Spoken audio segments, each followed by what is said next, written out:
Está no ar o Pauta Aberta desta terça-feira, dia 10 de outubro de 2023. Eu sou Cristina Torelli e trago para você as principais notícias do dia no seu noticiário da tarde aqui na TV Evangelizar.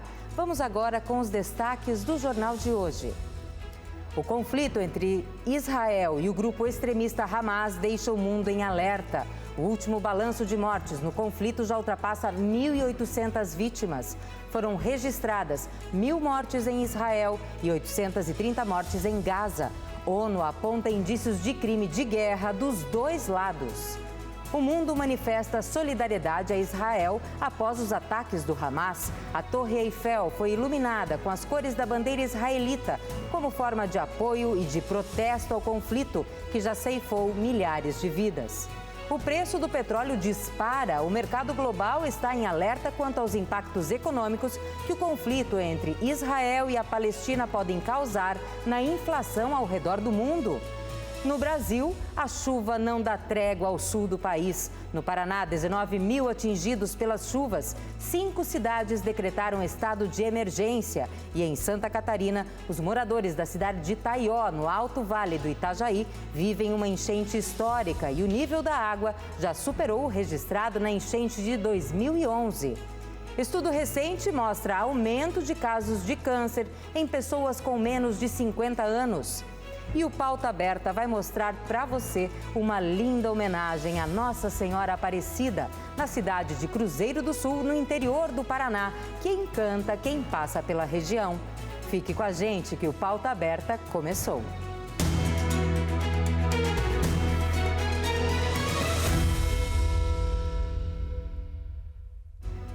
O preço do petróleo dispara por causa do conflito entre Israel e o grupo islâmico Hamas. Tudo começou dia 7 de outubro e já deixa o mercado econômico internacional em alerta quanto aos impactos sobre a inflação. O conflito entre Israel e o grupo Hamas da Palestina já acende a luz de alerta sobre as consequências na economia global. Embora o Brasil não tenha nenhuma relação direta com o conflito, a economia do país também pode ser impactada pela disparada da commodity. O preço do petróleo subiu mais de 4% só nesta segunda-feira, chegando perto de $90 o barril. Especialistas explicam que no curto prazo os impactos sobre o Brasil são menores, limitados às oscilações do dólar e da Bolsa de Valores. Mas caso a guerra dure mais tempo, vai ser impossível evitar impactos mais diretos no preço dos combustíveis. Quando sobe o petróleo, sobem também os preços dos produtos derivados, como gasolina e diesel. Já os combustíveis mais caros afetam diretamente a inflação. Apesar do surto no preço do petróleo, economistas destacam que as regiões de Israel e da Palestina não são grandes produtoras de petróleo, ou seja, os impactos no preço do combustível têm motivações indiretas. A grande dúvida que paira nos mercados é o ganho de escalada do conflito e o possível envolvimento de aliados, atingindo a política de outros países do Oriente Médio. O maior risco está numa possível participação do Irã, grande exportador de petróleo. No Brasil, agora, com a nova política de preços dos combustíveis, a perspectiva é que haja pressão do governo para que a Petrobras segure os aumentos nos preços. Neste contexto, a inflação também sente os efeitos. A gasolina, por exemplo, é o subitem com maior peso e maior alta na inflação oficial do país em 2023. Os números do Índice Nacional de Preços ao Consumidor Amplo, o IPCA de agosto, mostram que a alta no combustível foi de 13,02% este ano. O último balanço de mortes no conflito entre o grupo palestino Hamas e Israel já ultrapassa 1.800 vítimas. São 1.000 mortes em Israel e 830 mortes em Gaza. A ONU aponta indícios de crime de guerra dos dois lados. Israel reportou nesta segunda-feira cerca de 1.500 milicianos do Hamas mortos em seu território. O balanço foi apresentado no 4º dia de guerra após a ofensiva surpresa do movimento islamita palestino, que sequestrou pelo menos 150 pessoas em solo israelense. Centenas de homens armados do Hamas cruzaram a fronteira com Israel no sábado, apesar da forte segurança, e se infiltraram em localidades do sul. Eles mataram pessoas em suas casas e sequestraram outras, que foram levadas para a faixa de Gaza. Desde então, o exército israelense bombardeia maciçamente o enclave palestino governado pelo Hamas. O porta-voz militar, Richard Hatch, informou que cerca de 1.500 corpos de combatentes do Hamas foram encontrados em Israel e ao redor da faixa de Gaza. Até então, o exército havia falado em 1.000 homens infiltrados. As forças de segurança acrescentaram que recuperaram mais ou menos o controle da fronteira com Gaza, mas as infiltrações podem continuar. Mais de 900 pessoas morreram e 2.616 ficaram feridas em Israel desde o início da ofensiva no sábado. Do lado palestino, 687 pessoas morreram nos bombardeios israelenses e 3.727 ficaram feridas, segundo as autoridades locais. O mundo inteiro se manifesta em solidariedade a Israel após os ataques do Hamas. A Torre Eiffel foi iluminada com as cores da bandeira israelita como forma de apoio e protesto ao conflito que já ceifou milhares de vidas. A Torre Eiffel foi iluminada nesta segunda-feira com as cores da bandeira israelense para expressar seu total apoio a Israel após o ataque lançado no sábado pelo movimento islâmico Hamas, informou a Prefeitura de Paris. Ao mesmo tempo, milhares de pessoas se reuniram em Paris na noite desta segunda-feira em apoio a Israel. Alguns carregavam bandeiras israelenses e outros seguravam faixas com mensagens de solidariedade ao país. A pedido do Conselho Representativo das Instituições Judaicas da França, ao qual se juntaram associações antirracistas, uma marcha percorreu o sudeste de Paris e terminou perto do monumento turístico. Em Lyon, também na França, uma manifestação pró-Palestina foi dispersada pela polícia. No Reino Unido, também houve protesto. A polícia de Londres aumentou no domingo a presença de suas patrulhas em alguns bairros, depois de terem ocorrido incidentes ligados à guerra entre Israel e o Hamas. Em Nova York, esse grupo se reuniu para uma manifestação pró-Palestina. Eles conversaram sobre a escalada do conflito. Em Madrid, cerca de 1.000 pessoas, segundo as autoridades, participaram de um ato na Puerta del Sol. Os manifestantes protestaram contra a ação militar em Gaza.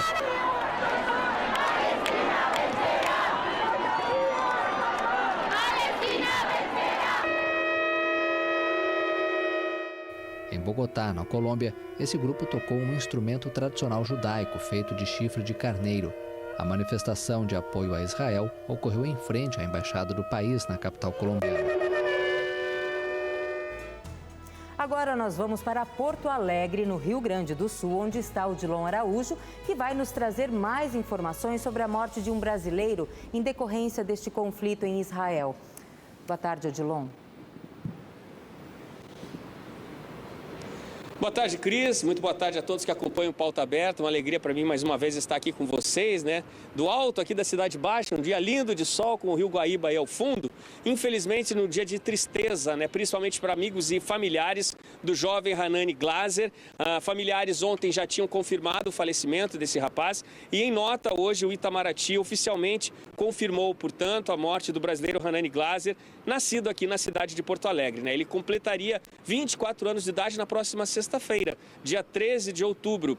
Era mais um entre as centenas de pessoas que estavam naquela festa, né, em Israel, muito perto da faixa de Gaza, onde ocorreu a invasão, né, de pessoas que são integrantes do Hamas. Os relatos apontam que foi uma invasão muito violenta, aterrorizante realmente, e a imprensa internacional destaca, né, que foram 260 mortes registradas apenas após aquela invasão dos integrantes do Hamas. Naquele primeiro momento, o brasileiro havia conseguido escapar para um bunker próximo. Há relatos recentes aí, inclusive da namorada dele, que o chama de um herói, que conseguiu acalmá-la quando ficaram escondidos das tropas do Hamas dentro deste bunker. Ela relata que eles chegaram a ficar embaixo de pessoas que já tinham morrido, né? Muito triste todo esse cenário que ocorre, mas infelizmente foi confirmada, portanto, nesta terça-feira, a morte deste jovem nascido aqui na cidade de Porto Alegre. Ele era entregador em Tel Aviv e há 7 anos morava em Israel.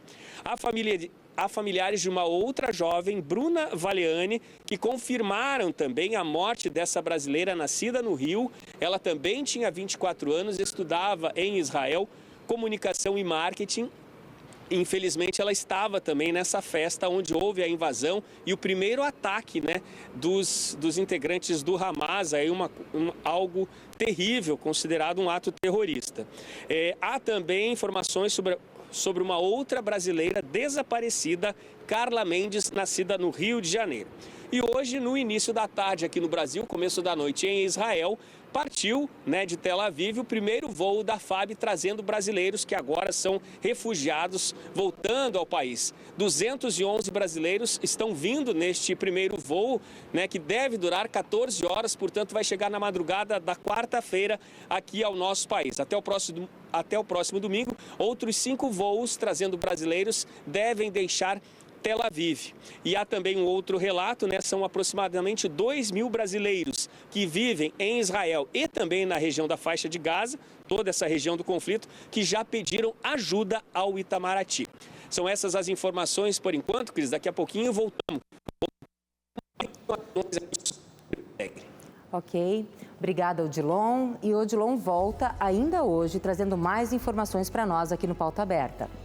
Agora vamos para o Brasil. O boletim da Defesa Civil do Paraná aponta 19 mil atingidos pelas chuvas. 5 cidades tiveram decretos homologados. Afetadas pelas chuvas no Paraná. Ao todo, 3.200 casas foram danificadas e 1.300 pessoas ficaram desalojadas. As informações são do boletim atualizado da Defesa Civil do Paraná, divulgado nesta terça-feira. Até agora, 5 municípios decretaram estado de emergência. Entre eles está Cascavel, que foi atingido por um tornado na semana passada. As cidades devem receber recursos do governo federal e estadual para ajudar na reconstrução. Enquanto isso, a Defesa Civil se prepara para novas chuvas previstas ainda para esta semana. De acordo com o CIMEPAR, o volume de chuva esperado a partir do feriado de 12 de outubro gera preocupação para a região leste do estado, que compreende Curitiba e litoral. O governo do Paraná, através da Secretaria de Infraestrutura e o DR, informa que já está trabalhando nas rodovias que foram atingidas pelas fortes chuvas do fim de semana, principalmente a PR-151, o trecho entre Jaguariaíva e Sengés. As nossas equipes já estão atuando desde as primeiras horas para a contratação emergencial e o restabelecimento desse trecho, que hoje está sendo atendido por um desvio provisório. E também a PR-170, no trecho entre Guarapuava e Pinhão, nós estamos com uma interdição parcial, ou seja, pedimos também atenção dos motoristas. E as equipes já iniciarão os trabalhos para, em breve, também restabelecermos a normalidade. As equipes atuam em todo o estado e esperamos entregar o mais rápido possível as rodovias a todos os usuários. O Batalhão de Infantaria do Exército de Blumenau enviou uma verdadeira força-tarefa para ajudar na cidade de Itaió, no Alto Vale do Itajaí. O município de pouco mais de 18 mil habitantes vive uma enchente histórica e o nível da água já superou o registrado na enchente de 2011. O 14º Batalhão de Infantaria Blindada, em Curitiba, se deslocou para a região e enviou equipes para uma força-tarefa em Itaió, uma das regiões mais afetadas pelas chuvas. A ação foi uma resposta ao pedido da Defesa Civil do estado vizinho, com tropas, embarcações, viaturas, veículos aéreos, drones e todo o material especializado, além de equipe médica para o apoio à cidade de Itaió. Nova tarifa de táxi passa a valer nesta terça-feira em Porto Alegre e voltamos ao vivo para a capital gaúcha com o jornalista Odilon Araújo. Olá, Odilon.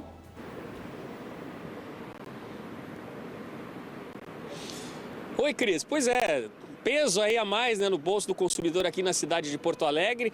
A informação foi publicada ontem no Diário Oficial do município, né, e já está valendo esse reajuste nas tarifas. Esse reajuste já está valendo nesta terça-feira. Foi um reajuste aí que assusta, hein?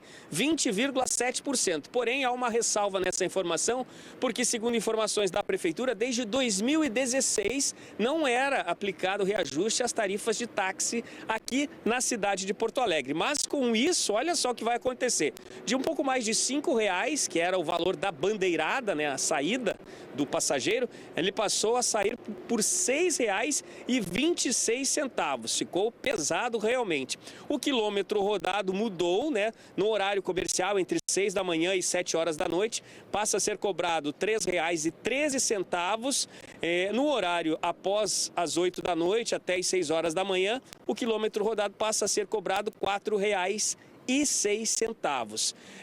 Segundo a prefeitura também, houve aí uma forte negociação. No mês passado, os taxistas aqui em Porto Alegre reivindicavam aí um reajuste de 30%, né? Afinal de contas, não havia reajuste desde 2016. Portanto, houve uma contraproposta da prefeitura e esse reajuste ficou neste percentual de 20,7%.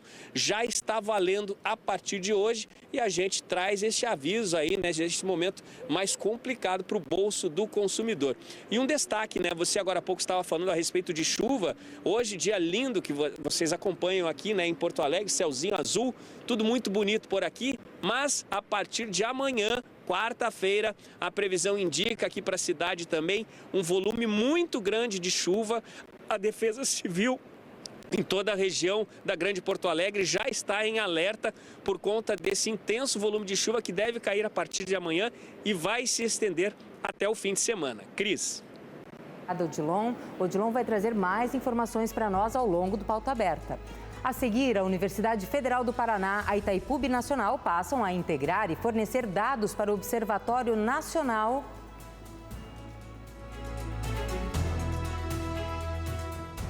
Padroeira do Brasil, Nossa Senhora Aparecida, e a gente te conta uma história bem bacana que vem lá de Cruzeiro do Sul.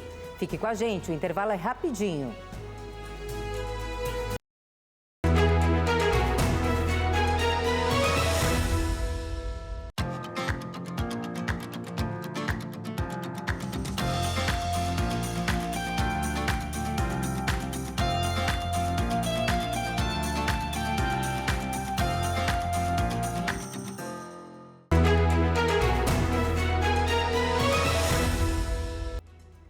Olá, são 4h38, estamos de volta com o Pauta Aberta para o segundo bloco do seu noticiário da tarde, ao vivo para todo o Brasil aqui na TV Evangelizar. E agora vamos à última participação do Odilon Araújo no Pauta Aberta de hoje. Vamos falar sobre o segundo Simpósio Marista de Evangelização na Pontifícia Universidade Católica do Rio Grande do Sul. O Odilon conta os detalhes desse segundo dia de simpósio, não é mesmo, Odilon? Boa tarde, mais uma vez. Mais uma vez, boa tarde para você, um abraço a todos que estão ligadinhos aí no nosso Pauta Aberta. Pois é, vamos falar agora do segundo dia, né, desse simpósio barista de evangelização em Porto Alegre. Mais um bonito dia de sol aqui na capital gaúcha. E eu quero chamar a atenção de vocês, eu imagino que vocês já devam estar acompanhando na tela aí as imagens aéreas que fizemos hoje cedo da PUC-RS, justamente onde acontece, né, este simpósio. Muitas palestras e discussões movimentaram amanhã, né, e sempre com temas bem atuais, como as tecnologias, a crise do clima. Inclusive, vale a gente destacar, né, que recentemente, todos esses assuntos aí abordados hoje pela manhã, por exemplo, são assuntos recentemente abordados pelo Papa Francisco. Tanto a crise do clima, quanto as grandes diferenças sociais que ocorrem no planeta, quanto os movimentos migratórios, né, que acabam provocando, sobretudo ali na região do Mediterrâneo, tantas mortes. Tudo isso foi trazido à discussão aqui e, claro, o desafio de como, né, avançar, ampliar a educação para a evangelização sobre esse contexto do mundo atual. Hoje também, olha só, gente, crianças e adolescentes do SESMAR, no momento também de olhar muito positivo para o futuro, deram um show à parte, tomaram conta do palco, né, do Teatro da PUC, levaram muito hip hop e esse show embalou a plateia que está participando do simpósio. Entre os palestrantes, destaque aí para o teólogo, irmão Afonso Murad, né, ele falou sobre cultura digital e o humanismo solidário. Outro professor gaúcho e que mora em Minas Gerais, Moisés Bardelotto, falou sobre evangelização e cultura digital e trouxe questões preocupantes também para que merecem a nossa reflexão. Como levar aos mais jovens, né, os dogmas e conceitos do catolicismo que percorrem séculos aí da nossa história. Depois ocorreram os mini cursos, as mesas de debates, né, e daqui a pouco nós estamos voltando ali para a região da PUC-RS, porque terá início uma vigília com vários temas e pedidos em orações, né, para um futuro principalmente de empatia e mais paz para a humanidade, né? Diante do cenário que vivemos, principalmente nesses 4 dias que o mundo acompanha esta guerra na região de Israel, da faixa de Gaza, também este, claro, é um pedido em orações aí que vai aqui de Porto Alegre do simpósio, né? Um pedido de paz para a humanidade. Cris, é com você. Odilon, obrigada pelas informações. E na próxima quinta-feira é dia da padroeira do Brasil, Nossa Senhora Aparecida. E em Cruzeiro do Sul, cidade no interior do Paraná, uma linda homenagem para ela está encantando quem passa pela cidade. Moradores se uniram para construir uma imagem da santa de 7,5 metros. E o que mais chama a atenção é o material usado para a escultura. 10.000 garrafas PET, uma transformação do que seria lixo em uma verdadeira obra de arte. De longe, a imagem de 7,5 metros encanta e, chegando perto, ela surpreende ainda mais. Para construir a obra de arte foram necessárias 10.000 garrafas PET. O trabalho começou em maio deste ano. A escultura não foi realizada por nenhum grande artista, pelo contrário, foram mãos voluntárias que limparam, cortaram, pintaram e deram forma à imagem de Nossa Senhora Aparecida, que hoje ocupa um lugar de destaque na Praça da Igreja Matriz de Cruzeiro do Sul, na região noroeste do Paraná. A gente, a cada etapa, quando ela chegou no barracão, cada fase era muito emocionante. Quando a gente cobriu de PET, quando pintou. E nos últimos dias, quando levantou e esses homens carregaram ela no braço, sabe, até aqui, porque a gente até então a gente brincava com os homens que iam até lá, de que eles iriam carregar essa santa que eu precisava, porque eu tinha muito medo de caminhões e amassar ela, né? E aí eles foram topando, cada um foi chamando mais um, quando nós vimos tinha mais de 30 homens. Então é indescritível, sabe? O resultado é fruto do projeto Arte em Reciclar, que há 2 anos tem mobilizado os moradores da pequena cidade para transformar as garrafas plásticas que antes iam para o lixo. Trabalho que traz transformação para a cidade e para quem faz parte. Muitas pessoas que aqui passaram falaram isso, né? Eu estava depressiva, eu não tinha o que fazer, eu não tinha uma ocupação, então ela vem para cá, né, e se sente bem aqui com a gente, porque aqui a gente conversa, que a gente dá risada, né, troca ideia uma com a outra, e além de estar levando essa beleza, essa maravilha para o nosso município. O projeto começou em 2021 e de lá para cá a cidade já construiu esculturas para várias datas comemorativas. E com isso eles estão ajudando também o meio ambiente, porque ao coletar as garrafas, os moradores acabam deixando a cidade ainda mais limpa. Nós temos uma parceria com aqueles que reciclam, né? Então toda a parte que a gente não utiliza das garrafas, ou garrafas que chega de suco, alguma coisa que a gente não consegue trabalhar ainda por falta de mão de obra, a gente passa tudo para o reciclado, né? Então a gente tem essa parceria. Embora seja de material reciclável, a obra é fiel aos detalhes característicos da santa. A imagem foi construída para as celebrações de Nossa Senhora Aparecida, mas agora ficará de forma permanente na Praça da Matriz. Fica como um presente fixo a cada um de nós. E é impressionante se ver a minha casa aqui do ladinho e eu vejo as pessoas passando por aqui e elas passam, elas fazem o seu momento de devoção, param diante da imagem, tiram fotos, mas principalmente elevam a Deus as suas orações pelas mãos da Virgem de Aparecida. Vai ser lançado em dezembro deste ano o Observatório Nacional dos Direitos Humanos, que será uma plataforma online de difusão e análise de informações estratégicas para o acompanhamento do tema dos direitos humanos no Brasil. O sistema vai fornecer evidências para o planejamento, monitoramento e avaliação de políticas públicas de defesa, promoção, proteção e educação em direitos humanos. Foi com o auditório lotado na reitoria da UFPR, em Curitiba, que o ministro dos Direitos Humanos, Silvio Almeida, junto com o reitor da Universidade Federal do Paraná, Marcelo Fonseca, e o diretor-geral da Itaipu, Enio Verri, assinaram 2 acordos de cooperação técnica, que agora a UFPR passa a integrar e fornecer dados para o Observatório Nacional dos Direitos Humanos, o Observa-DH, criado em setembro por portaria do Ministério dos Direitos Humanos e da Cidadania. O objetivo do acordo é reunir uma série de indicadores sobre violações de direitos ocorridos no Brasil. As informações devem servir de base para políticas públicas e também poderão ser acessadas por toda a população. O fato é que nós nos comprometemos como universidade a participar do Observatório dos Direitos Humanos e eu tenho certeza que a universidade, pelas suas competências, não só do ponto de vista teórico, de fundamentação, mas também pelas ações que já historicamente desenvolve bem na área de direitos humanos, a gente se articula naturalmente com as novas ações que o Ministério dos Direitos Humanos e Cidadania quer fazer. De acordo com o Ministério, as instituições paranaenses são as primeiras de nível regional a confirmar a participação no observatório. E a futura ferramenta deve auxiliar gestores públicos, organizações da sociedade civil e apoiar o trabalho de jornalistas, pesquisadores e estudantes. A gente vai poder usar os recursos que temos de maneira melhor, vamos saber, obviamente, que isso faz parte da experimentação política, porque nada disso substitui a política em si. Eu tenho certeza, irá resultar em muitas conquistas para o conjunto da população brasileira, em especial aqueles que foram marginalizados por tantos anos, negras, negros, menores e outros que precisam da atenção do Estado brasileiro. Existem muitas razões pelas quais umas células humanas começam a se multiplicar incontrolavelmente até gerar um tumor maligno. A idade sempre foi uma variável mais importante. Quanto mais velho você for, maior o risco de casos de câncer. Porém, um estudo recente mostra que está aumentando o número de pessoas com menos de 50 anos com diagnóstico de câncer.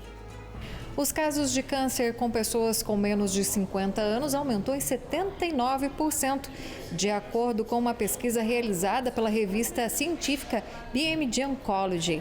Segundo dados da revista, em 2019, mais de 3 milhões de pessoas com menos de 50 anos tiveram câncer. Ainda não se tem uma causa exata para o surgimento do câncer, porém muitos fatores de risco estão envolvidos no desenvolvimento de diversos tumores.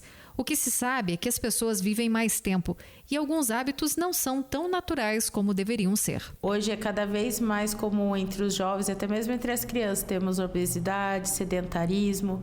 A dieta hoje não é mais tão natural igual a gente comia antigamente, então come-se muito alimentos processados, enlatados, muita carne vermelha, e a gente sabe que isso aumenta o risco de alguns tumores, inclusive câncer de colo, igual a Simoni e a Preta Gil tiveram.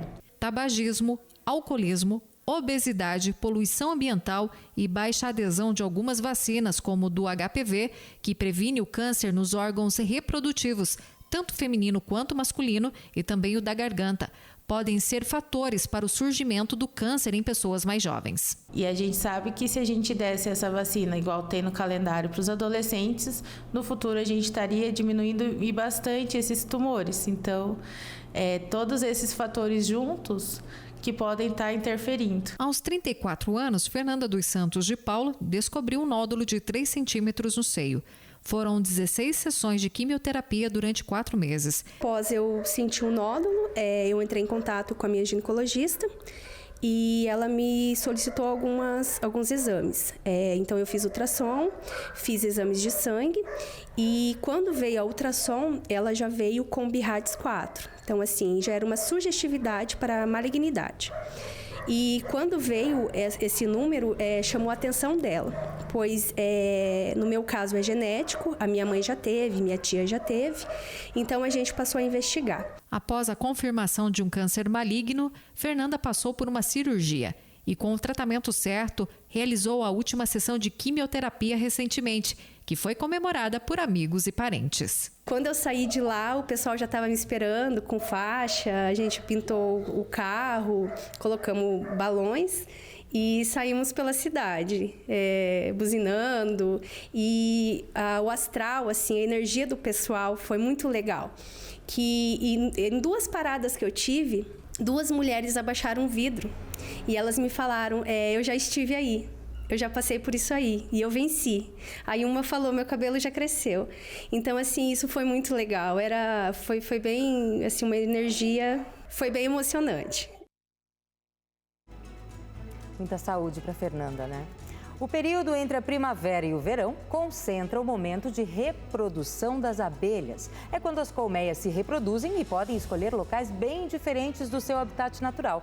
E é comum esses enxames se instalarem em casas ou locais de circulação de pessoas. E foi o que aconteceu recentemente em Maringá. Uma situação inusitada. Um enxame de abelhas se alojou na parede de um prédio comercial em Maringá. Um apicultor foi até o local e fez a remoção correta dos insetos, sem causar nenhum risco aos profissionais e às abelhas. Há 6 anos, trabalhando com apicultura, o Marcilon explica como deve ser feita a remoção nestes casos. No primeiro momento, você deve chamar um profissional capacitado para poder fazer o trabalho. Você deve evitar, né, apesar de que você não tenha um conhecimento com elas, você deve evitar, porque elas podem atacar, né, pode ser perigoso. Aí a gente transfere ela com a caixa padrão e 24 horas depois leva para o apiário, que é o local onde elas devem ficar. Nós também conversamos com o professor titular do Departamento de Zootecnia da Universidade Estadual de Maringá para entender por que as abelhas saíram de seu habitat natural e foram para a cidade. De acordo com ele, esse comportamento é mais comum do que se imagina. Olha, esse comportamento é bem normal, principalmente nessa época do ano, né? Nessa época aí de setembro a novembro aproximadamente, em que as abelhas elas fazem o que a gente chama de enxameação, mas é uma enxameação por reprodução. O enxame reprodução é comum entre as espécies africanizadas. Embora tenham ferrão e apresentem perigo caso sejam manuseadas da forma errada, as abelhas precisam ser preservadas, já que são essenciais para a polinização de diversas culturas agrícolas no mundo. Cidades como Maringá, que são muito arborizadas, fornecem para elas alimentos necessários no período de reprodução, mas logo elas retornam ao seu habitat. Por isso, é preciso respeitar o espaço e o tempo delas. Temos 2 épocas, né? Uma lá de março até maio, onde elas abandonam o seu local e vão procurar um novo local. A gente chama de enxame abandono. E agora, de setembro a novembro, o enxame reprodução, em que ela se divide para formar uma nova colônia. E aqui na cidade nós temos milhares de árvores que fornecem alimento praticamente durante o ano todo.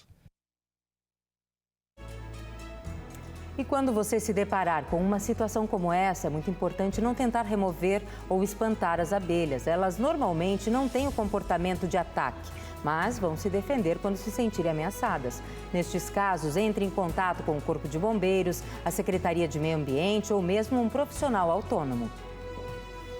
E o Pauta Aberta de hoje fica por aqui. Vamos encerrar com imagens de Porto Alegre. Uma boa tarde para você e até amanhã.